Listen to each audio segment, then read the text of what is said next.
देखो पहला प्रश्न है, एक ठोस एक अर्धगोले पर खड़े एक शंकु के आकार का है। तो हमने चित्र बनाया, एक अर्धगोला और उसके ऊपर क्या है, एक शंकु है।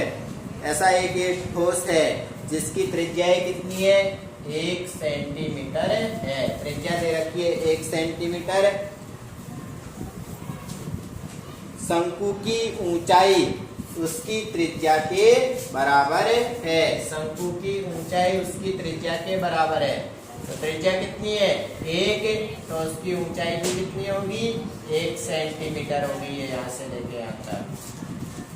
देखो सवाल में कहा है कि शंकु की ऊंचाई उसकी त्रिज्या के बराबर है। तो त्रिज्या 1 है तो ऊंचाई भी क्या हो जाएगी, 1।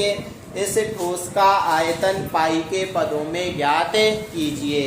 अब इस जो आकृति बनी हुई है इसका आयतन निकालना है, और वो किसमें, पाई के पदों में। कहने का मतलब हम जो पाई का मान रखते थे 22/7 वो नहीं रखना, पाई ऐसे कैसे ही छोड़ देना है। अब पूरे का आयतन निकालना है, तो पूरे में कौन कौन सी आकृति बन रही है, एक तो अर्धगोला बन रहा है, एक शंकु। दोनों के आयतन का सूत्र लगेगा। सबसे पहले तो जो दिया है वो लिख लेंगे अपन। त्रिज्या दे रखी है हमें, त्रिज्या r कितनी है, 1 सेंटीमीटर। और शंकु की ऊंचाई, शंकु की ऊंचाई दे रखी है वो कितनी है, वो भी 1 सेंटीमीटर है। अब इस आकृति का आयतन निकालना है। आकृति का आयतन कैसे निकलेगा, अर्धगोले का आयतन प्लस शंकु का आयतन। अर्धगोले का आयतन प्लस मयंक, बड़ा हो जा। अर्धगोले के आयतन का सूत्र क्या होता है, 4πr²। किशन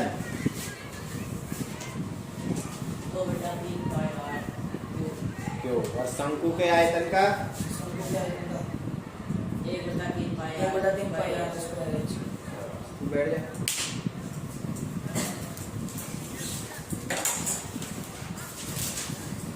अर्धगोले का आयतन 2/3πr³ प्लस शंकु का आयतन 1/3πr²h। मान लिखेंगे 2/3। सवाल ने कहा है देखो पाई के पदों में, तो पाई का मान नहीं लिखना, पाई को छोड़ना है ऐसे कैसे। r त्रिज्या कितनी है, 1 प्लस 1/3 लगा देंगे, 1/3। पाई का मान यहाँ भी नहीं लिखना। r त्रिज्या कितनी है, 1/2। h ऊंचाई भी कितनी है, 1 ही है। तो देखो ये 1 की घात कितनी भी हो उसका मान 1 ही रहता है।